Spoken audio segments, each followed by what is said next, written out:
Greetings and bienvenue, Midnight Crew. Thank you for returning to this broadcast, and welcome to new viewers joining us for the first time. If you like a video, then feel free to subscribe. Be hunting with my brother and GF's cousin. Innawoods in Maryland. It's about 5 when we set back to camp since it was going to be dark soon. Cousin Jack is the one to start a fire and get dinner ready. Set up a little trap. Line up some empty metal cans from one tree to another so that if a big animal came through it would be heard from the campsite. I'm up late reading some book about serial killers. Brother and cousin Jack are dead to the world. My clock reads about 2 a.m. when I start hearing the trap rustling. Now, I don't know where the fuck this meme about a smell comes from, but I manage to smell nothing of any sort. I start hearing chatter from conversations that make no sense. Literal sentences, stuff like "Are we lost? Where are you, Jerry?" and "Damn it, Gary." These sound normal enough, but there's this thick accent to them like a drunk ESL with a speech impediment. Yes, it sounds funny, but that's exactly what it sounds like. I manage to make out a shadow of the figure speaking the phrases and sentences. He's this tall fucking thing, about a few inches above me. I call it he because the voices I was hearing it speaking was male. I roll down into my sleeping bag in the tent, pretending to sleep as I see him moving about outside. Keeping one eye squinted open as this is happening, just in the event he figured he wanted to cut the tent open.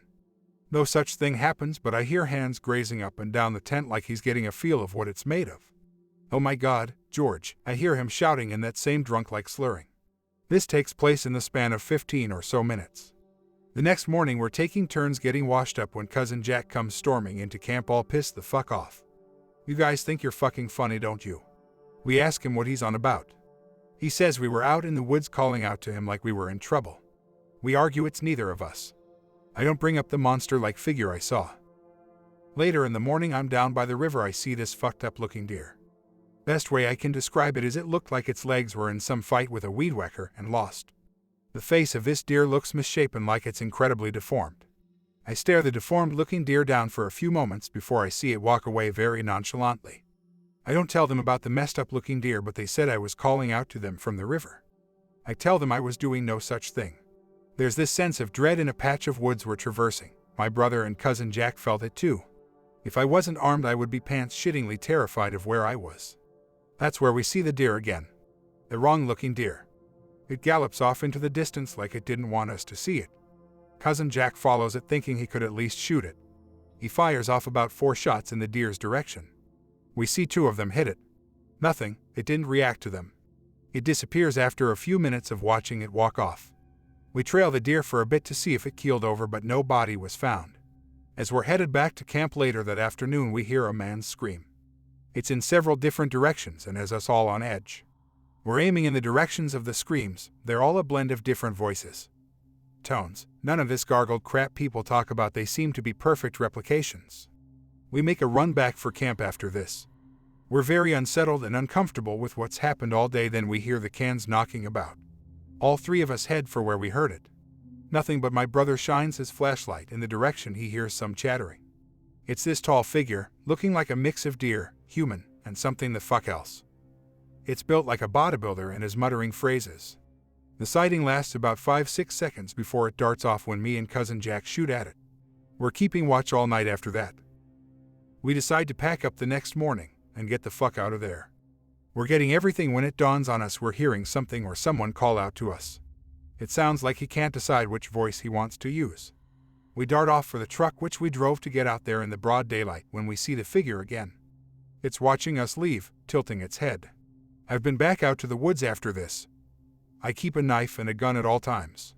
Also, a long while later I learned about the legends of goatmen, crawlers, and of course, skinwalkers. Don't know if what we encountered was a skinwalker, but it seems to fit the bill. I'm about 6 or 7 years old, in Maryland on vacation. One day, me, my uncle, my mother and sister went on a ferry to cross the Chesapeake. Exactly what we did this for I can't remember. We get off the ferry and start traveling down the coast. All of the coastal shops have signs written in Chinese. There are no Chinese people anywhere. There are no people around, period. Just us walking down the sidewalk. My uncle starts speaking to me in gibberish. I start to hear water running. I can hear my sister's voice over the sound of running water. "Open your eyes, Anon. We're taking a picture." All of my what? I tell her that my eyes are open. I open them up wider, to the point of straining. I keep hearing her telling me to open my eyes. Everything goes black. I open my eyes and it turns out we're on the ferry returning to the hotel. I was laying face down on a bench being rocked by the boat. I was in a complete daze. My uncle gave me some French fries when I got up. I asked my mom what happened. You went to sleep as soon as we left the hotel room. I don't remember falling asleep at any point during the trip. I was wide awake and excited for it. If I went to sleep, why did you carry me to the boat? Everything goes black once again. I wake up in bed at the hotel. My mother, uncle, and sister walk into the hotel room.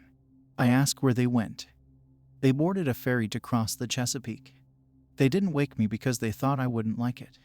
They brought back Chinese. My sister shows me a Polaroid picture the three of them had taken while they were walking along the beach. Turns out I was asleep for about 18 hours. No one said anything about it or thought to wake me up. You know I'll bite. My great-uncle Buck had a best friend, think his name was Johnny. Johnny was 11 years old and my uncle was 13 around the year 1963-ish, and they lived near the Blackwater Wildlife Refuge in Maryland, completely swamp except for some extremely dense forest, not many living there. About 8 o'clock one night, my uncle and his buddy were out in the woods hunting small game. This was old-school backwater America, so kids their age hunting was pretty normal, and just as they started to come home, my uncle told me that they saw a shadow, bigger than most things around that area, cast down on the path they were walking. Now my uncle said that while he didn't get a chance to see what it was, his buddy Johnny did, and when he saw it, he screamed at the top of his lungs and started running home, with my uncle tote sweet. When they got home, Buck and Johnny ran inside my great-grandma's house, both of them winded, and Johnny immediately slouched down in the corner of the kitchen by the fridge. When my great-grandma asked my uncle what had happened, he told her everything I'm telling you, except he didn't know what they had been running from. Eventually, after calling Johnny's parents over and getting him calmed down, he eventually described what he saw. He said it was bigger than a man, with wings like an owl and eyes as bright as a red-hot fire. They eventually figured he was talking about the Mothman, to which point they tried telling him that it didn't exist, and that what he saw was probably a high-flying turkey. Yes, turkeys do fly above the tree line, just not very often, but Johnny never backed down from what he believed. Johnny didn't walk alone at night until he was 22, and he stood by the fact that he saw the Mothman until the day he died. Now I'm not completely sure what he saw, as I wasn't there, but I know that there are very few things in this world that can scare men that greatly, so whatever he saw, it wasn't normal. Maryland is a hotbed for things like this. I remember one time when I was a teenager, me and my brothers bought a bong and stashed it in the woods at the rear of our neighborhood. We snuck out to go get it cause we were gonna go smoke it with girls or something. We were 16 or 17 and it was summer and we did this a lot, although usually it's drinking rum or cordials that we stole from the liquor cabinet out of plastic water bottles. The bing was a step up, and so hiking into the woods at night to get it to smoke with girls was nothing. But the woods at night are different from the day. It was so absolutely dark that you couldn't see your hands in front of you.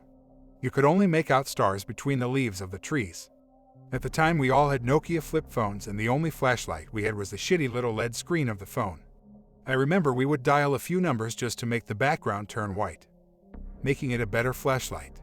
It was my two brothers and I, all three of us with the exact same matching model of phone, hiking through the normally familiar woods. The weak LED screen has to be held only a few inches from whatever you wanted to see, so we were tripping over logs and rocks and sticks, and I could tell by the change in mood and the silence that my brothers realized what I realized, and at the same time, we didn't recognize any of this forest. We had been following a wooden fence, with a rusty and dilapidated chain link fence running parallel to it. And that was supposed to be about only 30 feet to our left. But I watched one of the disembodied phone lights move left until I saw the light bounce back towards mine and the one beside me and whisper, "Where is that fucking fence? Where the fuck are we?" Our smoke spot was called the Meadow, which was just a name that high school kids had ascribed to a small clearing, now stamped into dust, littered with cut-up Gatorade bottles and blunt wraps. Large flat stones off to one side that we could all sit on, backs to each other, and pass around the weed. Around the meadow was fallen trees, the branches of the pines forming these little teepee hut structures on the forest floor. the kind of Maryland pines that had the broken branches at shin, knee, thigh, crotch, stomach, chest, throat, face height all the way up around the base of the tree, only about a foot or two in length but thick like a hatchet handle and dry and sharp and with these crusty scabs of bark falling off. We were fighting through these pines and I felt like these were little dry femurs growing from the turn set there to grab us and poke at us and trip us. We couldn't remember how far we had walked, and my older brother said that we had probably already walked past the meadow, where our Nike string bag with the grinder and the lighter and the baggie and the bong were stashed. I saw the phone light coming back towards me. I was in the middle, and my younger brother was behind me. I saw my older brother's phone light walking back to me after he said this, but there was no sound. No crunch of leaves. No footsteps, nor breath, nor the snapping of sticks. Just the Nokia background of a low-battery flip phone marching towards me in absolute silence. I was still, with my phone light open in my hand, watching this thing gently bounce towards me. I knew it was a lie. I felt like the entire fucking world had been covered in a thick soaking of a trick as I saw the light come closer, closer, and I snapped shut my phone light because I did not want to see what was holding my brother's phone. I gripped it in my fist, covering the lights of it, and the light of his was only 10 feet away from me. Still no footsteps. Still no crunch of leaves or shuffling or dirt or snap of twigs, and it was a fucking lie and someone was playing, and I thought the phone must be held up strings or something, but I realized then only a few feet from the holder of it that the silence wasn't just a lack of sound of his moving, but every cricket and cicada and toad had ceased its call, and at 3 a.m. in the pitch-black Maryland forest I vomited on the floor, and the sound of my sick hitting the leaves was the first thing I heard in a lifetime, and I heard my older brother in front of me, maybe 40 feet in front of me, mid-sentence, saying he got the bag. My younger brother behind me asking me, "What the fuck, why are you puking?" They never got what I got. We actually walked out of the woods back into the street with ease. We were only about 50 yards into the woods anyway. Then we went to the local elementary school to meet up with the girls, and we all got high and looked at the stars and tried to hook up with them, but I couldn't even look at them, and all I could smell was the vomit. Acutely aware of every footstep. The weed didn't help. I remember I immediately wished I had not smoked any. E4 to 5. Now visiting my mom's parents in Maryland. They live in an even older house. At the time, was around 210 years old. Had been used as a Quisition barracks during the Civil War. Across the street is the Old Town Cemetery, presumably just as old if not older. My grandpa was the gravedigger. Already spooky enough. Grandparents tell me from the get-go I'm not allowed an attic under any circumstances. Even now, as an adult, I never saw what was in the attic, even despite being there when I was about 20. From child to now. Always felt as it was just best I didn't. Anyways, first time I'm staying there, I'm staying in the old toy room. Dolls, trinkets, wooden logs, stuffed animals all crowd the room. 90% of everything in the room is older than my fucking parents, if not my grandparents. Uneasiness from the start. Now nighttime, sleeping in said cursed toy room. Struggle greatly to get to sleep. Feel like I'm being watched. Too tired to stay away and drift off. Wake up, I feel, without a shadow of a doubt, that I'm not alone in the room. Someone is standing at the end of the bed. Except, the moonlight spilling in from the window casts on the end of the bed and the open door immediately past it from my perspective. I see nothing. But I feel something. Something bad. 4-year-old brain doesn't know how to process what the fuck is going on. Lay perfectly still and watch there. Fall back asleep eventually. Wake up. It feels like something is leaning over the foot of the bed. Fall back asleep, wake up, fall back asleep, wake up. Each time I rise from sleep, this thing is crawling closer and closer to me from the end of my bed. Eventually, I remember waking up and feeling like there was something laying directly on top of me, facing me. Somehow went back to sleep. Never ever felt comfortable in that room. But also never had such an experience after, even though I had to stay there multiple times through growing up.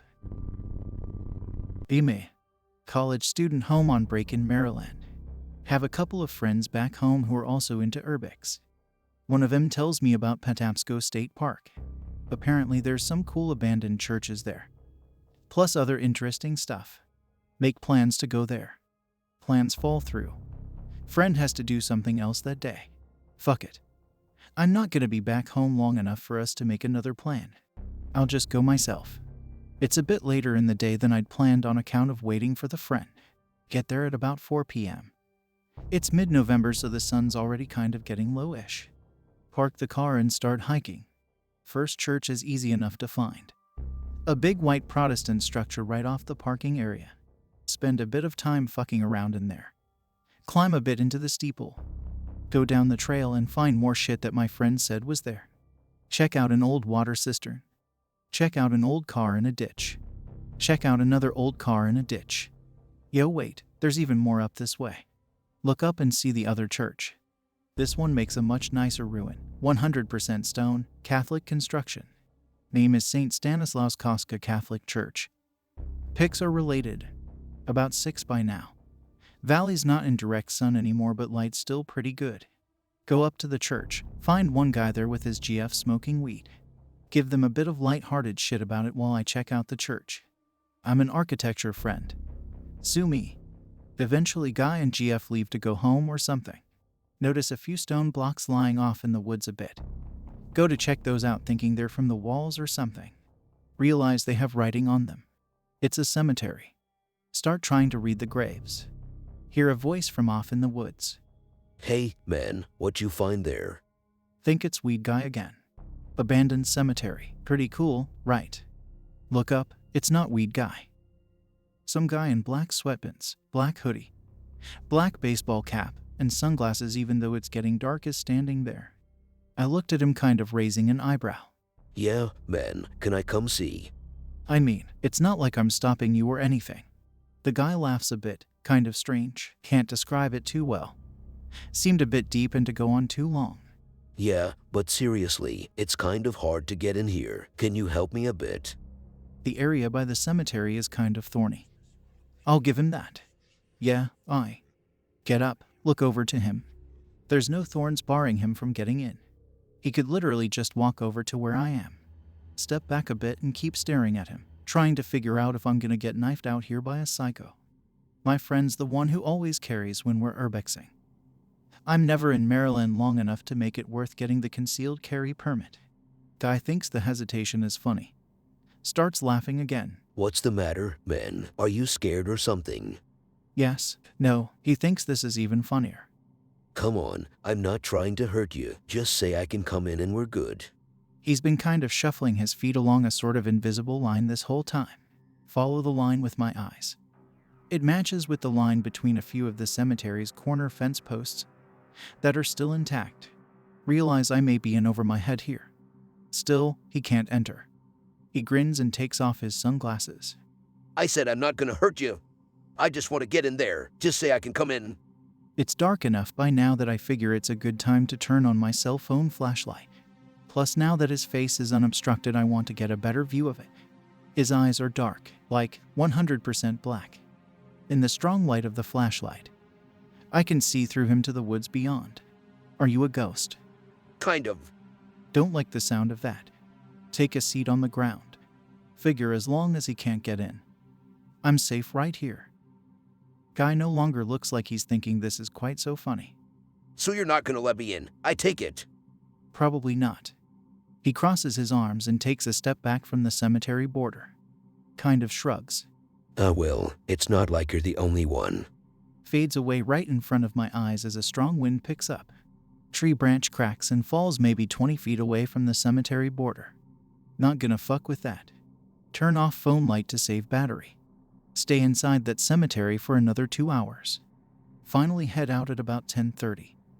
I haven't heard anything in a while and my battery's getting low. Eon DEFCON 1 all the way out of there just in case I run into him again. Never do. Parents were kind of pissed that I was out that late. But whatever. It was honestly a really strange encounter. I was pretty scared when I saw his eyes. But I think I managed to do the right thing to get out of the situation. Looking back on it, I believe him that he was more interested in the cemetery than he was in me. But at the moment I was thinking more that the cemetery was my only safe place at the moment and that there was no telling what he could do if I let him in there. I also definitely believe that he basically allowed me to go. And that if he'd really wanted to, he could have waited around and really fucked my shit up when I finally left. It seems like that church probably gets at least a few people a week based on Weed Guy. So his interest in me was mostly as a tool to let him break through the protection of the cemetery. One tool can usually substitute for another. So I basically was just one failed attempt in a series until he hit a success. I kind of wish it was a cooler encounter. But not everyone hits the supernatural pay dirt. It was definitely scary as it was happening. This is 100% not a dream, and my parents remember it happening. From their perspective, they didn't see what I saw, but they remember me freaking out about it. Be maybe 7 or 8. Playing Game Boy in the back of car on way to mall. Mall is sort of out in middle of nowhere. Maryland. It's a parking garage. Parents are in a rush for some reason. I forget why. We park, they get out and start heading to the mall. Come on, Anon, hurry up. Be very distracted by Game Boy, Pokemon. Slowly following them, but they're getting ahead of me. They turn corner of parking garage and are almost at mall entrance. I'm still by car. There's another exit to the garage. I see something moving and look up. Huge black cat crosses the exit of the garage. Looks like a black panther. Full size. Doing that walk big cats do with their shoulder blades up and head low. Stop in my tracks.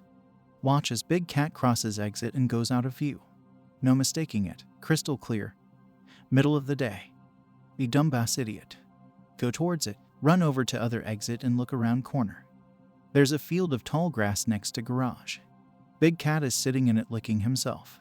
Watch for a second, then realize this thing could kill me twice before I hit the ground. Nobody else around. Run after parents and tell them. They don't believe me. When we leave the mall maybe 30 minutes later, I take them to the field. Cat is gone. What was it? Is there any way a giant black cat could be living in rural Maryland? Be my dad, 20. Go camping with wife and my friends in Prince George's County, Maryland. Bring a separate tent for my wife and I so canoodling can occur. Grossdad.jpg. Friends bring a few machetes for clearing underbrush, hatchets for wood collecting, and a cooler of hot dogs and beer.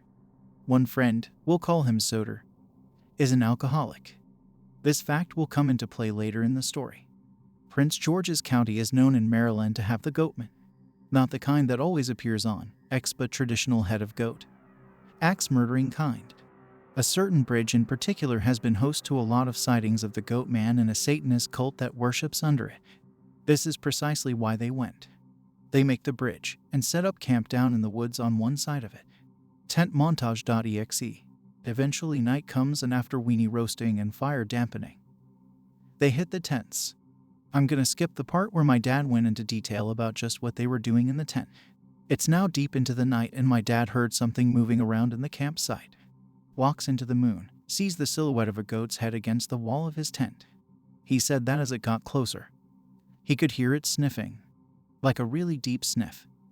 Like if you smelled your favorite food but weren't sure what it was.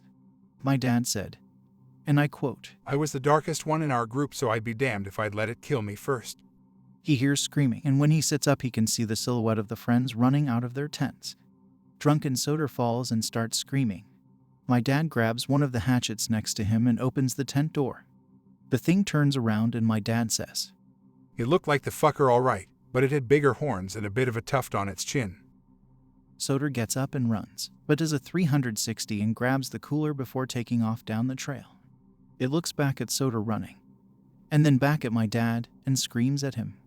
He said it sounded like a howl from a wolf who smoked cigarettes for 40 years. It runs at my dad, but he sidesteps. The only problem is this thing is now diving into his and my mom's tent.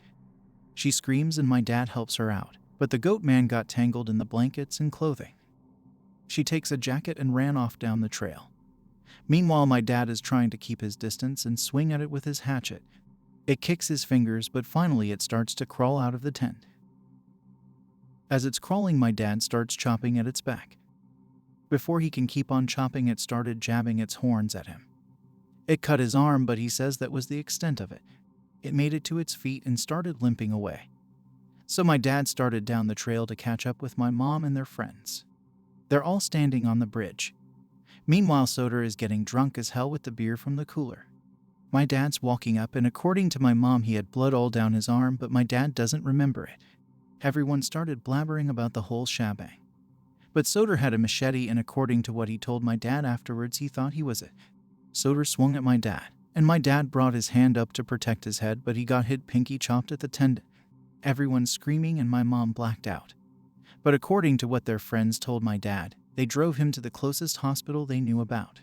My dad kept his pinky surprisingly. And he still has the hatchet that he used. My dad was in the hospital. My mom with him, of course, but apparently Soeder and the other friends went back to the camp to get the tents and to see if anything happened. This part is from what Soeder told my dad after the events went down. They went back to the camp and saw that their tent was all ripped up. But there was a blood trail next to it. They followed the trail into the woods and it went directly under the bridge. When they reached the end of the trail, there was a pile of human and deer bones. He said that the bones still had a thin layer of flesh and shit on them. After that night, Soeder hasn't touched an alcoholic beverage since. My parents are divorced now and I've even met Soeder. He said that he was really out of it that night, but he remembers falling and then the hospital. But like I said, that's not the only story my dad told me about shit that's gone on in his life. Anyone else in the Maryland area think birds are acting kind of weird lately? 5 a.m.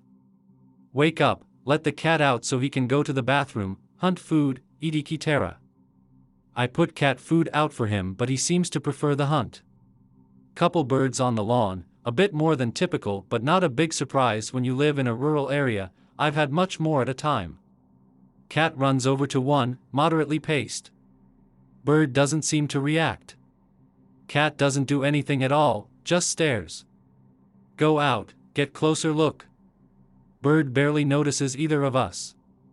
Just stumbles around with its legs, pushing its body across the ground. Not even trying to fly, pretty wet from the light drizzle we had. Guess it has a broken wing. Strangely, cat isn't going for the easy kill, just staring. Not sure if pity or predatory torment. Whatever, leave cat and bird to his business. Later, driving to work. Wooded area, but roads clear enough and been there long enough that the animals really should be used to cars going by now and not go in the path of them. Of course, the occasional deer crosses the road and some guy hits one of them every once in a while, but otherwise nothing really happens. Driving along. Suddenly a flapping feathery mass impacts the side of the car. Another bird. This usually doesn't happen. The birds are smart enough to avoid cars usually and should be above them anyway. Later, at park. Eating lunch at a picnic table. Suddenly hear a bit of flapping. Glance up from my sub. It's another goddamned bird perched on end of table. Doesn't seem to be aware of anything. Half-heartedly flaps wings, hovers right past my head. Birds in this area are usually very timid and avoid people at all costs. This isn't normal. Should I be worried, /x/? The Innawoods in good old Maryland. Somewhere near the border to West Virginia. Be camping alone because fuck people. Also, I had lurked on X before and wanted to meet something if I had enough luck. I hope it fucking kills me. JPEG. Brought a big ass gut knife just in case. Time to set the bait. I set up 2 tents, 2 sleeping bags. Put a sealed bag of food in each. I remember the next part clearly and will for the rest of my life. Exactly 3:16 a.m. on my phone. I had stayed up because I had too much coffee earlier. Hear a noise in the woods. Engage trapcard.png. Hey, Larry, is that you? I wait for an answer. Hear some guy yell back at me. Yeah. You have a fun time tacking a shit. Yeah. Come on then, get some fucking jerky or something. Yeah. Last time was kinda weird. The voice cracked at the end and it still had the same enthusiasm as the first 2 times. Just phrased as a question. Had my knife in my boot. This bitch is getting cut the second it tries something. Foliage rustles and it comes halfway out of a bush. And I almost fucking lost it right then and there. Didn't see much, just some eyes and a little animal nose. Along with the hands, and God, those hands. The thing had claws. Yeah. I must have stared at it for at least a full minute before it went back into the bushes. After the momentary absolute loss of function, I say yeah to the air. Like I'm gonna get a response. I hear my own voice from a little ways away. That's when I lost $2,600 worth of camping equipment by running away from whatever the fuck it was. Spent the entire rest of the night in a hotel room awake. Pick related. I hate how I lost my will to fight when I saw this thing. Since looking back on that experience, it wasn't nearly as terrifying as I thought it was. Lilburn is one of the most beautiful homes in the town of Ellicott City, Maryland, and it is also the most notorious of the town's haunted residences. The unexplained happenings here have given rise to ghost stories that date back more than a century, and they still continue today. Lilburn was built in 1857 by Henry Richard Hazelhurst, a prosperous business owner who would go on to make a fortune in the iron trade during the Civil War. As the years passed, a series of tragedies struck the family as Hazelhurst lost his wife and several children. One of them, a daughter, was said to have died in childbirth at Lilburn. Hazelhurst outlived most of his family and died in 1900 at the age of 85. In 1923, the Maginnis family purchased Lilburn, and it was during the time in which they lived in the house that the stories of ghostly activity in the mansion began making the rounds in town. It was said that footsteps were heard by the family in the tower, along with many other strange noises which could not be explained. It was suggested that the ghost might be the daughter of Henry Hazelhurst, who had spent her final days in the house before dying when giving birth. Tragedy almost struck another family at Christmas time that year, when a fire broke out and much of the mansion was ruined. The place was completely rebuilt, except for one minor change. When the tower was reconstructed, Maginnis chose to replace the Gothic peaks that had been on it with stone battlements. Apparently, this slight change did not sit well with the ghosts of Lilburn, because paranormal activity began to increase, leading many to wonder if Henry Hazelhurst himself might still be lingering behind. The stories of ghosts continued for years, and the house was owned by several different families. In the 1960s, it was purchased by the Balderson family, who had their own share of supernatural tales about the house. The phantom footsteps continued to be heard, and the family dog refused to go into a small room on the second-floor hallway.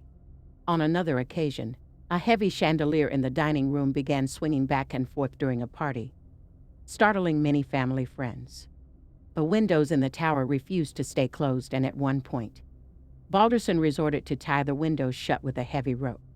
By the time he had finished tying the rope and walked outside to see the windows from the exterior of the house, the ropes had already been undone and the windows opened by unseen hands.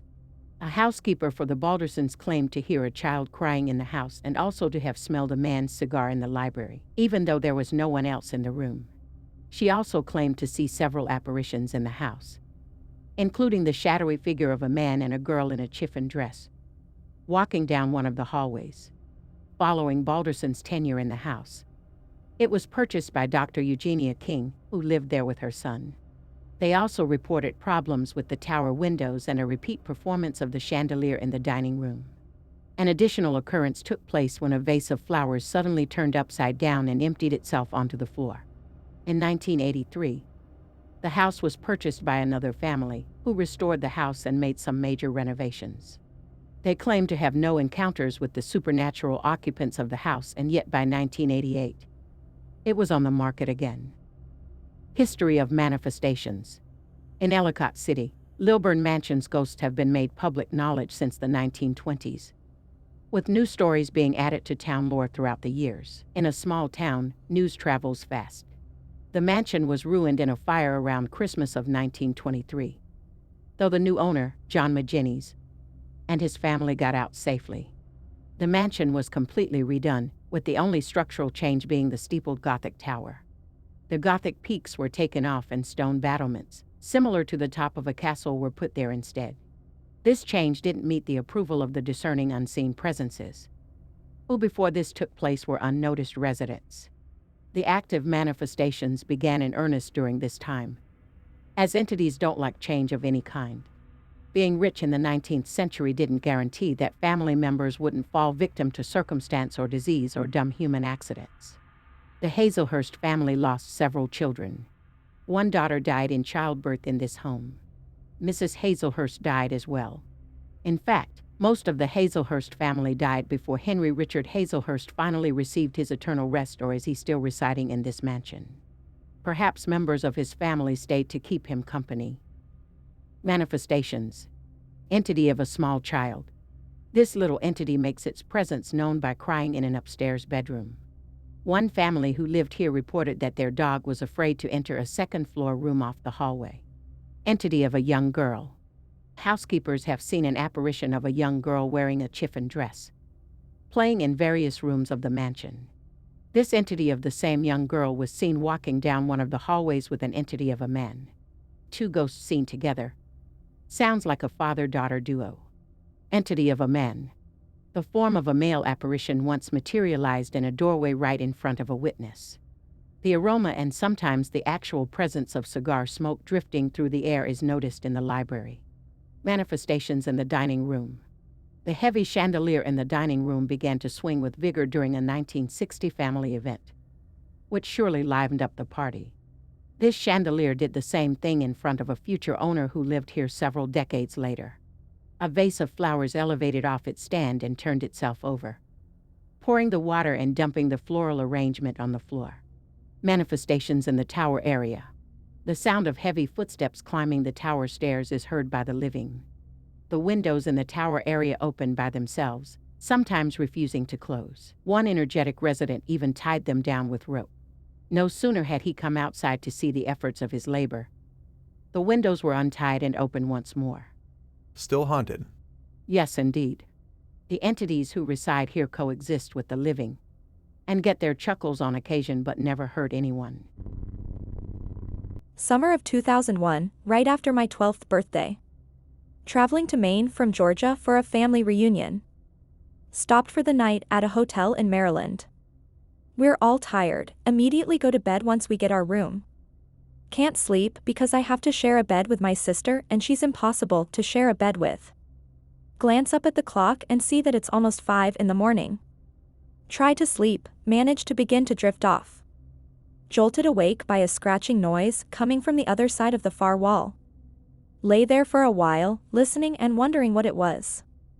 The scratching is eventually accompanied by muffled but still very audible crying. The crying turns into screams. It sounds like a woman being mauled in the other room.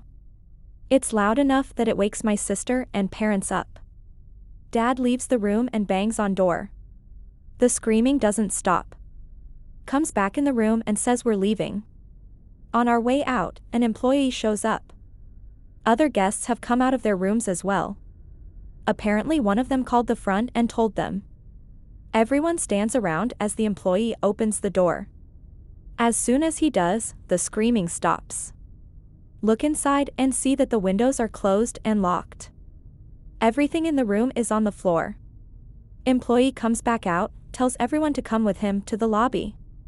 Manager on duty says something about having been there for years and never had any complaints about that room, ever. Everyone gets a refund and we leave. I don't remember the name of the hotel or where it was aside from the fact that it was in Maryland. It was a major chain, I remember that much. I don't stay in hotels anymore.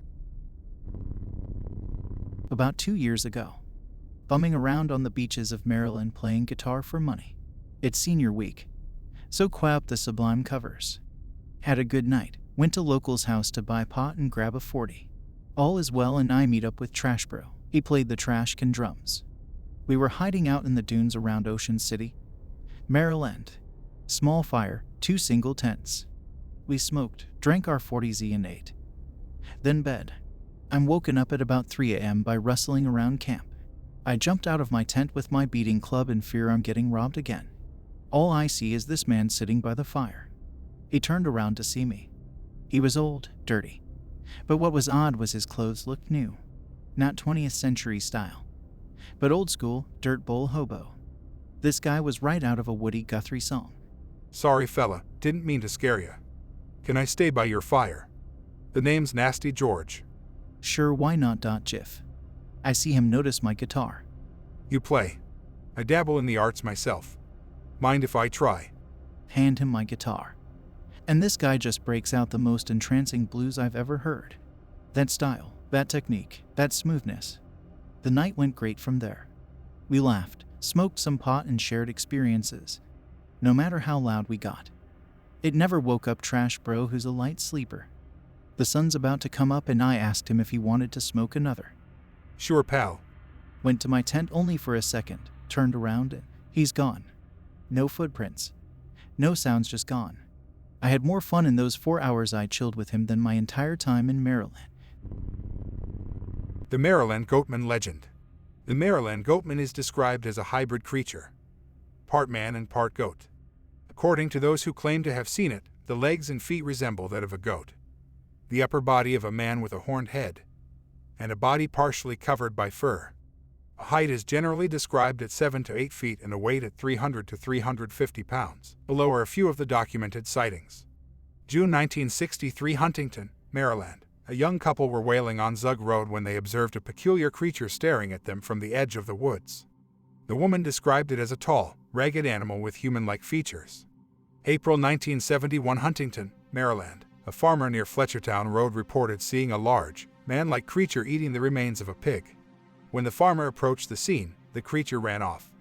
September 1976, Woodmore, Maryland. A landscaper at the Woodmore Country Club finds unidentified remains on the golf course near Lotsford Road. While attempting to dispose of them, he hears a low growl as he looks up and observes a large, unknown animal. October 1985, Glendale, Maryland. Police respond to a report of teenagers making noise at the old Glendale Hospital site. While investigating, the officer hears unknown sounds, but is unable to locate the source. August 1990, Hyattsville, Maryland. During a birthday party at Magruder Park, a boy runs into the woods after a ball. Moments later, he screams. When adults arrive, they find him visibly shaken. The boy tells his mother, "It was the dark thing with the red eyes who stands in the corner of my room at night." May 1998, Bowie, Maryland. A group of teenagers are hanging out near a local bridge when they notice something moving in the weeds nearby. Two of the teens go to investigate and describe seeing a tall, human-like animal running into the forest. July 2007, Glenarden, Maryland. A camera crew for WRC-TV. Washington, D.C. is on location to cover a local golf tournament when they notice a strange animal moving in the trees nearby. The cameraman manages to capture a few seconds of video before the animal disappears. It is often associated with a number of locations throughout Prince George's County, Maryland, including Glendale Hospital, the former site of a state tuberculosis sanatorium. It is reported to have attacked and possibly killed a number of witnesses. It had also been connected to damaged property and the deaths of several family pets. The Piscataway Native people believed a magical creature in the same area in Maryland had the ability to shape-shift into various animals' forms. This was noted and written in 1666 by a Jesuit priest, in which the illustration of a Bigfoot-like creature standing on two legs appeared in the document. The sightings began in 1957 when a young couple were parked alone along a lonely country road, Zug Road, when they suddenly heard something banging on the hood of their car. Looking up, they were startled to see a goat-like humanoid staring at them, waving what looked like an axe. The creature instantly turned and dashed into the surrounding woods. There were several more rumored sightings over years. Then in the summer of 1962, the Goatman was accused of killing 14 people, including 12 children and 2 accompanying adults who had been hiking too close to its apparent lair. The survivors, who, not surprisingly, remained anonymous, claimed that the Goatman violently hacked its victims with an axe, while uttering horrid screams. According to the account, when the local authorities arrived on the scene, all that was left in the carnage were half-eaten limbs and a bloody trail leading to an ominous-looking cave. BTW, the Prince George's County and Maryland State Police have no written record of this incident. It was obviously a ruse and urban legend. Then in 1970, a woman heard her pet dog barking wildly outside. Peering through a window, she saw the shadowy figure of the creature moving about where the dog was tied up. Being too afraid to go outside in the dark, she decided to remain in the house. The next morning, she discovered that the dog had been decapitated. In the November 10, 1971 edition of the Prince George's County News, the headline on the front page declared residents fear Goatman lives. Dog found decapitated in Old Bowie with a photo of the remains of the mutilated pet. The canine belonged to April Edwards and had disappeared after she and friends had reported hearing strange noises in their yard on the night of November 3, 1971. When they went to investigate, they saw a large creature moving in the dark. The article also stated that reports of an animal-like creature that walks on its hind legs had been seen by other residents in the area. The Prince George's County News coverage of the Goatman ended with one last front-page story on November 24, 1971. It focused on Mrs. Evelyn Johnson, who lived on Fletchertown Road, and mentioned the trouble and harassment she and other neighbors received from Goatman hunters. This included an incident where the road was blocked off by 2 cars and 1 truckload of people who claimed they had the creature trapped. Mrs. Johnson had to call the police in order to drive home. I was about 11 or 12. My siblings and I had a few friends over. I have 6 siblings, so there were about 14 of us. We were playing flashlight tag in the field we have on our property and the farmer's cornfield behind our property. It was pretty dark, being mostly cloudy. But the moon was near full, so periodically it would become pretty visible. Anyhow, my brother and I had hid somewhat close to each other. He was in the cornfield and I was hiding in some tall grass at the end of our property. 20 minutes go by. They still can't find us. And my brother calls out to me, asks me to come over. I army crawled to where he was laying. Corn was cut for the season and he pointed out towards the center of the cornfield. And barely visible was a solitary deer, which deer are common where I lived. But normally they were not by themselves. We ignore it, and we wait for the other kids to come find us. At this point, the clouds had started to move away from the moon and it started to become lighter in the field. Knowing now that we will most likely be found, we started talking a bit louder. Sitting up. As I sat up, I noticed the deer out in the field. It was looking at us. And then my brother noticed that its face didn't look right, very wrong. Finally, the clouds completely passed and then we saw it more clearly. It had some twisted human-like face. Its mouth was like some kind of weird smile. It then proceeded to walk towards us in sloppy, very slow, wobbly steps. Too scared to move. Noping the fuck out, no clue what to do. Suddenly we saw flashlights waving around nearby. Kids yelling out they give up. The deer stopped, stood up on 2 legs, stared at us and unlike before, ran towards the woods at a startling pace. My brother shook me out of my daze and noped all the way back to the house. We've only talked about it maybe once or twice since it happened. I have a few more if you weren't bored to death. Alright. I just checked back the untitled thread. I had posted that pretty late last night and was moving into my new home. I lived and grew up on the eastern shore of Maryland. Another story. Being so many of us in one house, I shared my bedroom with my younger brother. We were a bit younger when this happened. I was maybe 8. At about 2 a.m., I just suddenly woke up from a pretty deep sleep. My brother in the bed next to me had also woken up. We were normal messy kids, so our closet door was open and was pitch black in the room. As I sat up, my brother jumped over into my bed and threw the blanket over us both and whispered, "There's something staring at us from the closet." Terrified, I slowly lowered the blanket and I saw 2 glowing red eyes, like embers with dead, black pupils. No blinking, didn't shudder or move in the slightest. I quickly covered myself back up, and I forced myself back to sleep. About 2 years later, before the deer incident, we had moved into the room across the hallway, as my parents made sure we took turns in the larger room.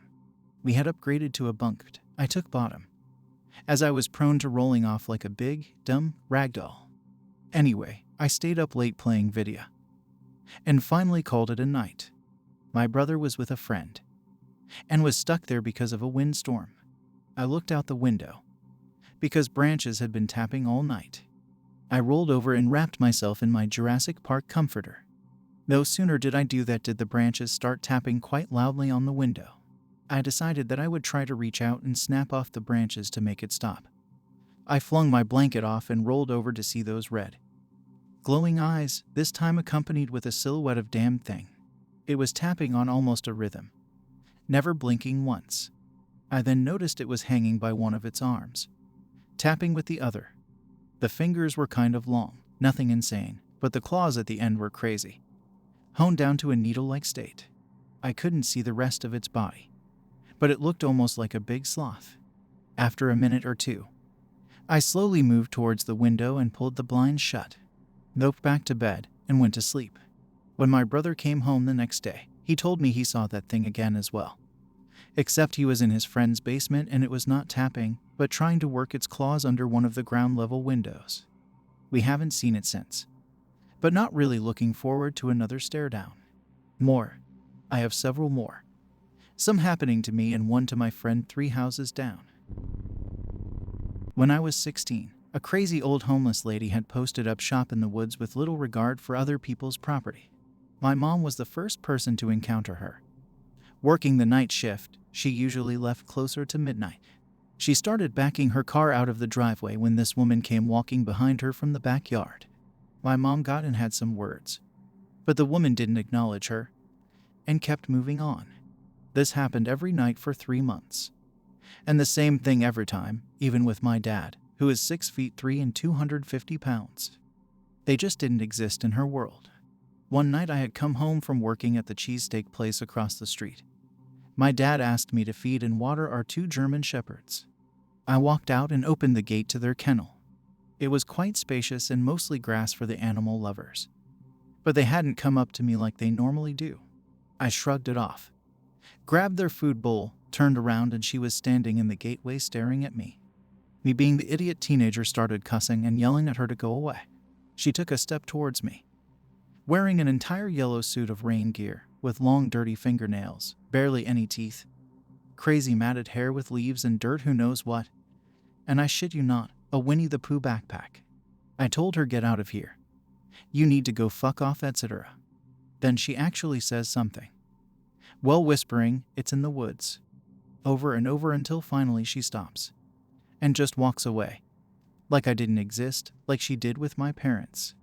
About a week later, my best friend and I went into the woods because exploring was a pretty big hobby of ours despite all the weird shit. My parents hadn't seen her since my incident with her, and neither had any of our neighbors. After about 2 hours of hiking around, we actually stumbled across her little shanty. The weirdest thing was there was no trace of fire or food being consumed in the vicinity. Here in Maryland, 2 places I can think of are Cry Baby Bridge and Henryton. Henryton is an abandoned mental hospital that you have to walk about an hour down a train track to get to. I've actually been to Henryton before and it was pretty cool. Security chased me and my friends off so we couldn't get inside the building. The building is supposedly haunted, but I haven't personally experienced anything too crazy while I was there. The creepiest part was probably the huge tunnel that you have to walk through because the train tracks go through it. Shit's freaky. I haven't been to Cry Baby Bridge, but I do have a story about it. One night me and my friend went over to one of his best friend's house to smoke some bud. This was like my 3rd time meeting this kid, let's call him Dave. After chilling for a couple of hours and smoking, my friend asks Dave to tell me about Cry Baby Bridge, and as soon as he said that, Dave straightened up and said no as fast as he could. He started acting uneasy and said that he doesn't like talking about it. After a little convincing, all he told me was that he and some friends dropped acid and went to the bridge. At some point they left the car by the bridge and went into the surrounding woods. Over the next couple hours something happened to them in those woods. He wouldn't tell me what happened, but somehow they ended up with a fucking Bible. They found an abandoned house or something along those lines and went in and left with a Bible. He didn't directly say it, but he hinted at something else being there with them. Something following them or some shit like that. I do believe this kid's story though. I have gotten to know him better and he's a very honest person. Also, they took 1 tab of acid each, so they were tripping but not hard enough to imagine a ghost or something like that following them. Also, he told me that he used to keep the Bible in his house, but one night he had to burn it. He wouldn't tell me why he had to burn it. Maryland here. Southern Maryland to be specific. So we have Point Lookout. It's supremely haunted and I've experienced a lot there. Seen lots of shadows dart across the road. Heard weird things. Tried to open doors that failed to open till I asked if they could let me in. I'm getting chills just thinking about all this right now. It has America's most haunted lighthouse on the land. Been inside and just got insanely weird vibes. One night me and an ex-GF got some late night grub and decided to drive down to Point Lookout to eat as it's a 24-hour park. We were eating and we both saw a little girl standing inside the fence at the lighthouse. She was in an old-style nightgown. She was gone before we realized what it was. I've had something touch my shoulder after one chick I was with told me someone was walking with us and I laughed at her. It's just literally all kinds of crazy shit. Soeder Plantation. It's an old plantation property from the Civil War era, I believe. I've been in it as a kid and it was eerie. However, my old friend's dad was installing a new security system in it and saw a little girl and thought nothing of it till he realized he was the only one in the building. Doors opened and closed and tools moved, went missing. Lots of stories of this little girl giving guest tours, and then when the guest tells the workers how nice the tour was from the cute little girl, they are told the story. Hell House in Baltimore. I've never been up in it, but I've seen it and have been chased off by the ghost car. Literally, a car appeared on my bumper out of nowhere and just flashes its lights at us till we were gone. Then it stopped in the middle of the road and turned its lights off. After his graduation from Yale in 1959, he served 4 years in Army counterintelligence. Bishop speaks 5 languages fluently: English, French, Serbo-Croat, Italian, and Spanish. Bishop joined the U.S. State Department and served in the U.S. Foreign Service in many postings overseas. His last posting, which began in 1974, was at State Department headquarters in Washington as an assistant chief in the Division of Special Activities and Commercial Treaties. Bishop and his wife were both psychiatric patients. Bishop suffered from depression and insomnia and was taking the medication Xerox. On the afternoon of March 1st, he learned he would not receive the promotion he had sought. He returned to his home in Bethesda, Maryland at around 7:30 to 8, after the children were put to bed. The police investigation shows that his wife was probably killed first. His mother, who was returning home from walking the family's golden retriever, was killed next. Finally, his 3 sons were killed while they slept in their beds in the upstairs bedroom. They were all killed with a blunt instrument, and none had an opportunity to defend themselves. With the bodies loaded into the family station wagon, Bishop drove 275 miles, about a 6-hour drive, to a densely wooded area off North Carolina Highway 94, about 5 miles south of Columbia, North Carolina. There, he dug a shallow hole where he piled the bodies, doused them with gasoline, and set them ablaze.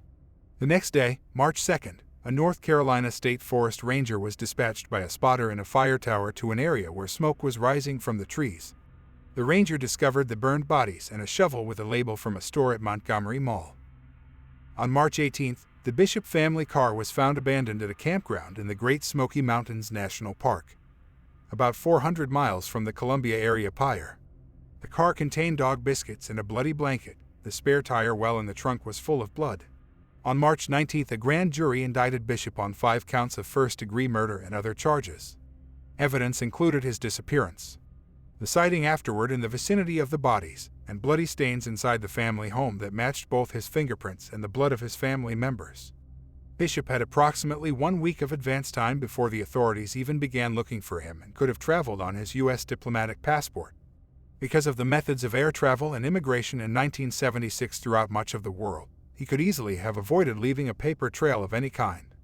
Since 1976, Bishop has been allegedly sighted numerous times in Belgium, England, Finland, the Netherlands, Germany, Greece, Italy, Spain, Sweden, and Switzerland. As of 2010, authorities believe he is alive, living in Sorrento, Italy, and may have worked as a teacher or been involved in criminal activities. In 2010, U.S. Marshals released more information, revealing for the first time on America's Most Wanted that Bishop was corresponding with federal prison inmate Albert Kenneth Bankston in United States Penitentiary, Marion. It is unknown why or how they were in contact. America's Most Wanted posted the last letter, sent the day of the murders, on their website. In 2011, WUSA aired a story where there were reports he died in Hong Kong and then in France. But police used fingerprints to confirm those reports were false. The Snallygaster is a mythical dragon-like beast said to inhabit the hills surrounding Washington and Frederick counties, Maryland. The area was settled by German immigrants beginning in the 1730s. Early accounts describe the community being terrorized by a monster called a schneller Geist, meaning quick spirit in German. The earliest incarnations mixed the half-bird features of a siren with the nightmarish features of demons and ghouls. The Snallygaster was described as half-reptile, half-bird with a metallic beak lined with razor-sharp teeth, occasionally with octopus-like tentacles. It swoops silently from the sky to pick up and carry off its victims. The earliest stories claim that this monster sucked the blood of its victims. 7 pointed stars, which reputedly kept the Snallygaster at bay, can still be seen painted on local barns. It has been suggested the legend was resurrected in the 19th century to frighten freed slaves.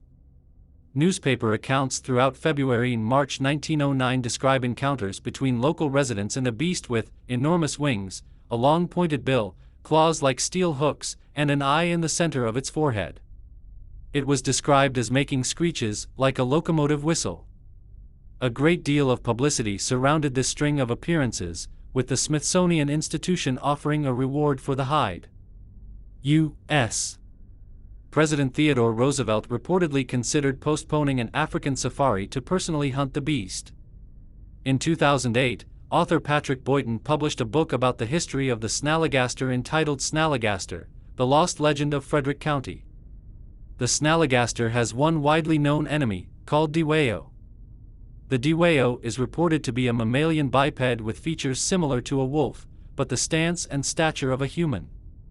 The sightings of Dwayyo are primarily reported in West Middletown, Maryland, but sightings have also been reported in the Wolfsville, Maryland region. The Dwayyo and the Snallygaster have reportedly had vicious encounters dating back to early settlement of the Middletown Valley. In 2021, Sarah Cooper, a cryptozoologist in Maryland, opened the American Snallygaster Museum in Libertytown, Maryland. The Dwayyo, which is officially known as Dwayyosapientherapsida australopithecus rexus, is a cryptid sighted primarily in West Middletown, Maryland, but sightings have also been reported in Wolfsville, Maryland. This mammalian is said to be hairy, have a bushy tail, and is sometimes bipedal. At times it has features similar to a wolf but with the arms, stance, and stature of a human. It is the mortal enemy of the Snallygaster, a cryptid described as a flying, blood-sucking reptile sighted in the Maryland Blue Ridge Mountains. The Dwayyo and the Snallygaster have reportedly had vicious encounters dating back to early settlement of the Middletown Valley. Several University of Maryland students wrote that they had investigated the origin of the unknown creature and had traced its ancestry to the Dwayyo, which according to the researchers the Dwayyo is an animal which inhabited the left bank of the upper Amazon River, and the Yo which apparently immigrated from the Yangtze River Plateau via the glacier bridge which connected Alaska and China. In the news. A newspaper account in the Frederick News Post from November 27, 1965 detailed the accounts of a run-in with the Dwayyo. Near the woods of Gambrel State Park, John Becker went out in his yard to investigate a strange noise. It was getting dark, and he had started back to the house, when he saw something moving toward him. It was as big as a bear, had long black hair, a bushy tail, and growled like a wolf or a dog in anger.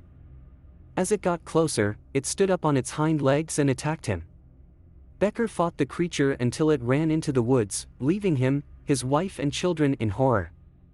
Deciding to remain anonymous under the alias John Becker, he filed a report with local state police, telling of an attack by a mysterious monster that he called a Dwayyo. Sensing a good story, Frederick News Post reporter George May wrote a series of articles on the monster, and soon newspapers throughout the area were carrying the story. These articles spawned a rash of calls and letters to the newspaper, ranging from the absurd to the furious. The county treasurer's office received an application for a Dwayyo license from a John Becker accompanied by the $1 fee. The license was issued and mailed in care of George May, Frederick News Post. The Frederick newspapers also reported other sightings. An Adamstown, Maryland woman called the paper and insisted that this trash about the Dwayyo be stopped. She said her daughter was being treated for a nervous condition because of all this talk about the Dwayyo. Several hunters saw a strange black beast roaming the woods. An Ellerton, Maryland Route 17 woman reported that residents of that area had heard something cry like a baby and scream like a woman for several months. A Jefferson, Maryland woman said that she saw a strange dog-shaped animal about the size of a calf chasing some cows on a farm near her home.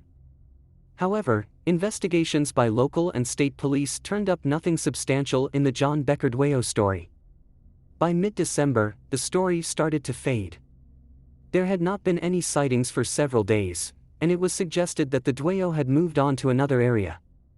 Many of these are available at a University of Maryland exhibit named Mysterious Maryland.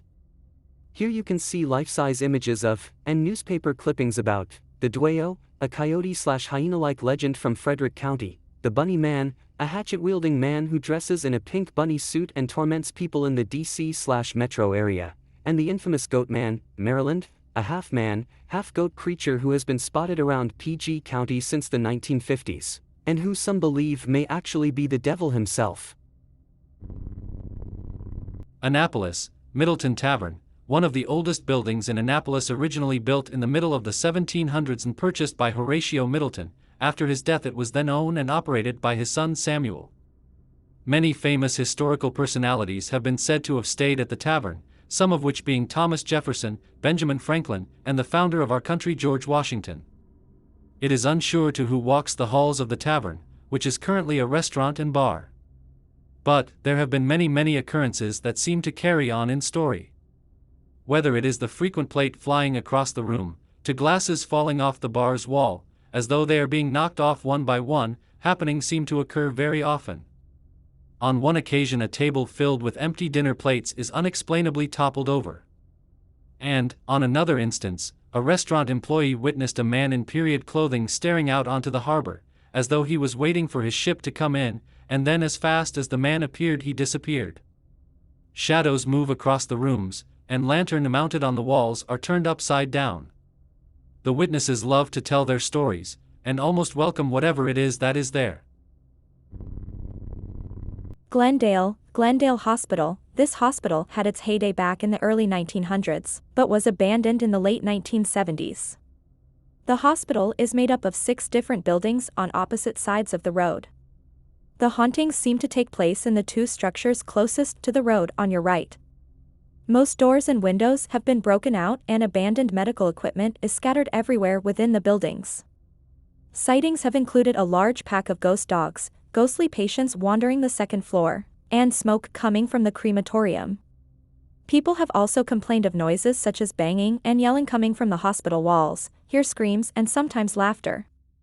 Inside there is sometimes a strong odor of burning flesh and smoke coming from where they used to burn the bodies. In one particular room there is said to be sightings of a man in a straitjacket who went insane after watching his family being murdered by an intruder to his home while he hid in a closet. He was so overcome with the guilt that he didn't help his family that he went insane and eventually self-ended himself when he broke into the room where they kept the medication and overdosed. I hope that you enjoyed tonight's broadcast.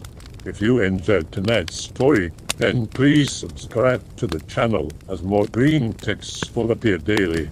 A new broadcast will appear when the clock strikes midnight Central Time.